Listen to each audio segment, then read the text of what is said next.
Hi అండి. ఈ పకోడీ వచ్చేసి పొన్నగంటి కూరతో ప్రిపేర్ చేశాను. పొన్నగంటి ఆకుతో ప్రిపేర్ చేసిన ఈ పకోడీ ఎంతో టేస్టీగా అండ్ హెల్తీగా ఉంటుంది. మరి ఎలా ప్రిపేర్ చేసుకోవాలో ప్రాసెస్ అయితే వాచ్ చేయండి. ఇందుకోసం మనం ఒక గిన్నెలో శనగపిండిని అయితే తీసుకోవాలి.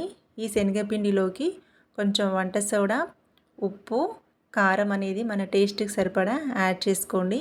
అలానే కొంచెం వాము యాడ్ చేసి ఈ పిండిని మొత్తం కలుపుకోవాలండి. పొన్నగంటి కూరతో పప్పు ఎలా ప్రిపేర్ చేసుకోవాలో మన ఛానల్లో పోస్ట్ చేశానండి. అది కూడా వాచ్ చేయండి తప్పకుండా. ఇందులోకి కొంచెం వాటర్ యాడ్ చేసుకుంటూ మొత్తం పిండిని కలుపుకోవాలి.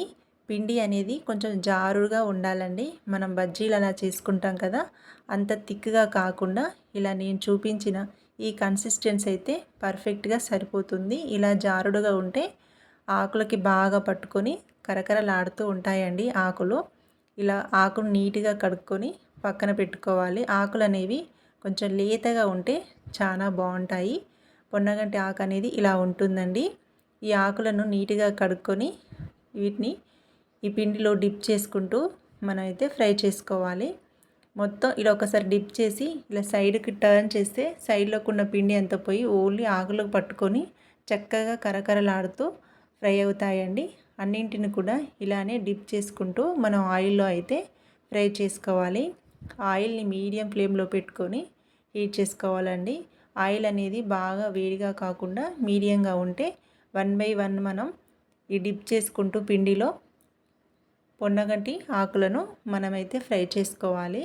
బ్యాటర్లో డిప్ చేసుకుంటూ 1 బై 1 యాడ్ చేయండి. ఫ్లేమ్ అనేది మీడియం ఫ్లేమ్లో పెట్టి వన్ సైడ్ కాలిన తర్వాత ఇంకొక సైడ్కి టర్న్ చేసుకుంటూ ఫ్రై చేయండి.